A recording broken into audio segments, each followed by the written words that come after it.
স্মরণ লীলা ইহাতে না করো হেলা, কাই মনে করিও সুসা। বললেন জীব, তোমাদের সর্বপ্রথম চাই সাধন স্মরণ লীলা। লীলার সর্বপ্রথমে বললেন বাবা স্মরণ ভজন। আমাদের বাবা ভগবানের লীলা কীর্তন দু প্রকার, একটি নিত্য লীলা আর একটি মা নৈবত্তিক লীলা। নিত্য লীলা কোনগুলো বাবা? বললেন যেগুলো লীলা আমার ভাবময় শ্রীকৃষ্ণ এবং প্রেমময় মাধুর্যময় শ্রীমতী রাধা রানীকে নিয়ে যে লীলাগুলো মধুময় মধুর বৃন্দাবনে একটি বার করে হয়েছে, সেগুলো হলো নৈবত্তিক লীলা। আর যেগুলো লীলা প্রতিনিয়ত চলছে সেগুলোকে নিত্য লীলা বললেন। নৈমিত্তিক লীলা কোনগুলো মা? বললেন দান, সুবল মিলন, নৌকা বিলাস, পূর্বর আগের পর্যায়গুলো, এগুলো লীলা বা বৃন্দাবনে আর দ্বিতীয়বার কখনো হয়নি। আর নিত্য লীলা কোনগুলো? বললেন যেগুলো লীলা প্রতিনিয়ত প্রাণ গোবিন্দ তার ভক্তদের নিয়ে এবং তার প্রেমময় রাধা রানীকে নিয়ে করছেন। গোষ্ঠ, গমন গোষ্ঠ, ফিরা গোষ্ঠ, মধ্যাহ্নকালীন লীলা, শ্রী শ্রী সূর্য পূজা, এই আটটি যে লীলাগুলো করে ভগবান প্রতিনিয়ত, বললেন যা গৌরীয় বৈষ্ণবদের স্মরণের বিষয়, ভজনের বিষয়। অত্যন্তই ক্ষুদ্র জীব বাবা, আমি একটি সাধন শূন্য ভক্তিবিহীন। আপনাদের মতো মহৎ ভক্তদের সম্মুখে যে দুটো কৃষ্ণ কথা বলবো, সেই জ্ঞান বিদ্যা বুদ্ধি কিছুই নেই। আপনারা মহৎ কৃষ্ণ ভক্ত, যদি আপনাদের চরণের ধুলি দিয়ে যদি অধমেকে যদি একটু যদি ধন্যাতীত ধন্য করেন, হয়তো বা প্রভুর গুণকীর্তন একটু বদন ভরে গাইতে পারবে। বললেন লীলার সর্বপ্রথম কি বললেন মা? শ্রবণ এবং স্মরণ। স্মরণ সর্বপ্রথম দরকার, আর বিশ্বাস রাখা দরকার মা। গাছের একটি উঁচু ডালে বাবা একটি মা পাখি বাসা বেঁধেছে। উঁচু ডালে একটি মা পাখি বাসা বেঁধেছে, আর ওই গাছের ডালের নিচেই ছিল বড় একটি সমুদ্র। মা পাখি ওই বাসা দিতে ডিম পাড়ার পর ওই বাসা থেকে একটি ডিম পড়ে গিয়েছে ওই যমুনার ওই সমুদ্রের জলে। মা পাখি তার আহার সংগ্রহ করে আসার পর দেখে তার বাসায় একটি ডিম নেই। মা পাখি হাউমাউ করে কাঁদতে লাগলো। ওই সমুদ্রের জলে একবার করে স্নান করে বাবা, আর একবার করে এসে পারে বালুকায় গা শুকায়। নিকট দিয়ে একজন বৈষ্ণব যাচ্ছেন, মা পাখিকে প্রশ্ন করলো, পাখি আমি অনেকক্ষণ থেকে দেখছি তুমি ওই সমুদ্রের জলে একবার করে স্নান করছো, একবার করে বালুকায় গা শুকাচ্ছ, কেন গো? বললেন বাবা, আমার কোলের সন্তান আমার 7 রাজার ধন মানিক একটি যমুনার সমুদ্রের জলে পড়ে গিয়েছে। আমি মা, আমার আশা আমি এই সমুদ্র ছেঁচে আমার সন্তানকে উদ্ধার করব। যেই না বলেছে বাবা, তখন সাধু বাবাটি হেসে বলছে, আরে পাখি, তুমি ছোট্ট একটি পাখি, তোমার সারা জনম কেটে যাবে, তুমি কখনো সমুদ্র ছেঁচতে পারবে না। বাবা, সমুদ্রের জল কি কখনো ছেঁচা যায়? যেই না বলেছে, ওখানে শঙ্খ চক্র গদাধারী পদ্ম নারায়ণ এসে বলছে, আরে সাধু বাবা, কোন ভক্তের যদি এরকম বিশ্বাস থাকে, আমি তৎক্ষণাৎ তার কাছে গিয়ে আমি দেখা দিয়ে তার জীবন ধন্যাতীত ধন্য।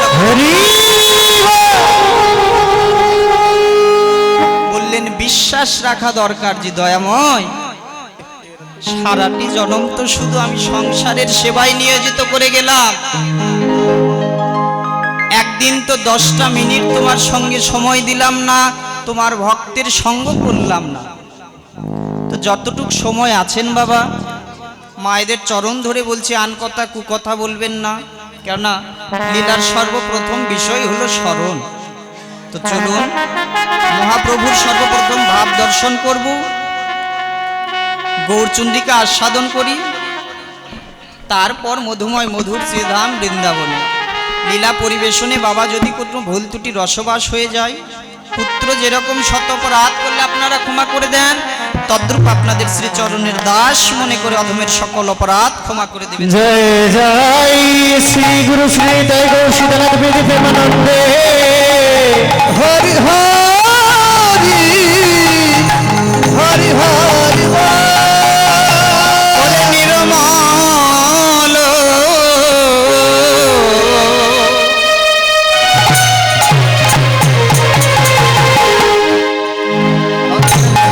আমার গোরা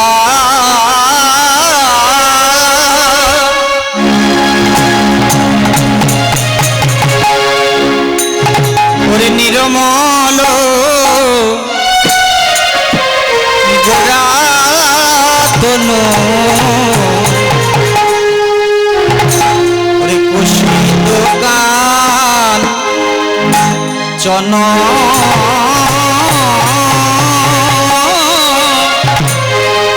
কাঞ্চন জন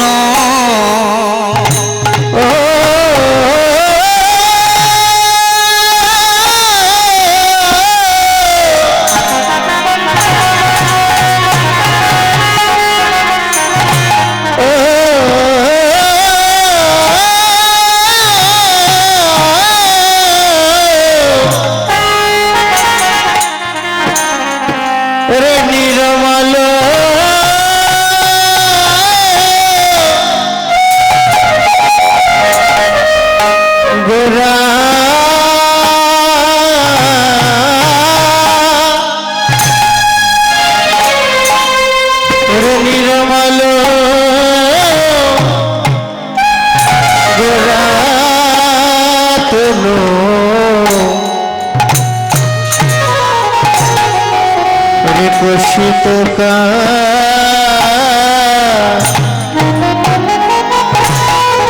কাঞ্চন জন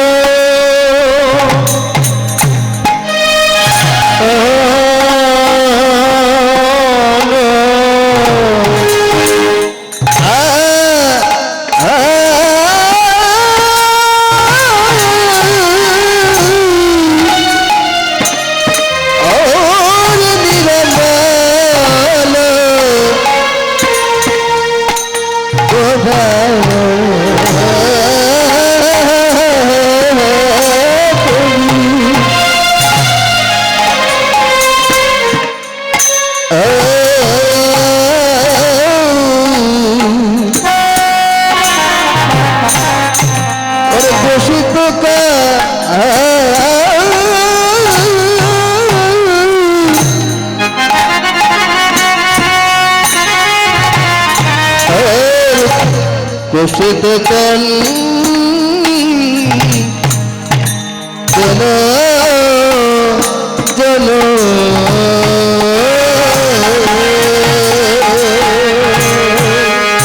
আহারে হেরইতে পড়ি গেল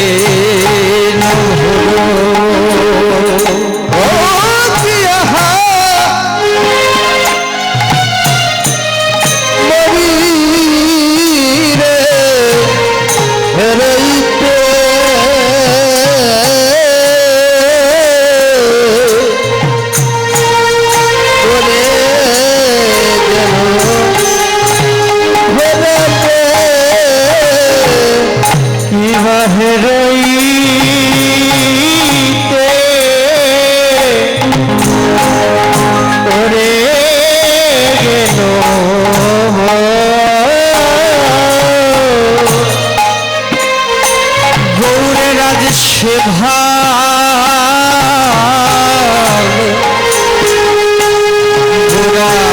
মনেতে করিল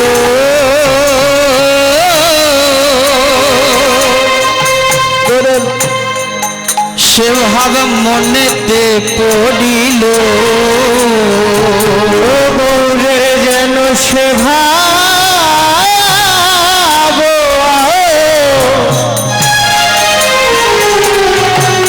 মনেতে পড়িল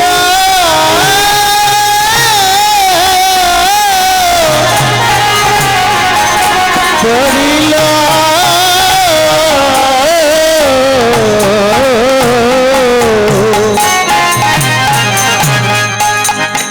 না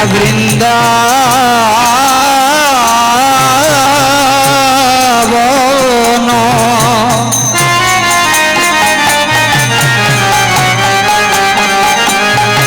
ওরে লীলার ভাব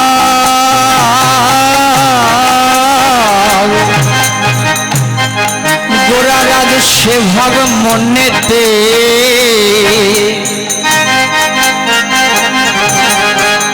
মনেতে পড়িল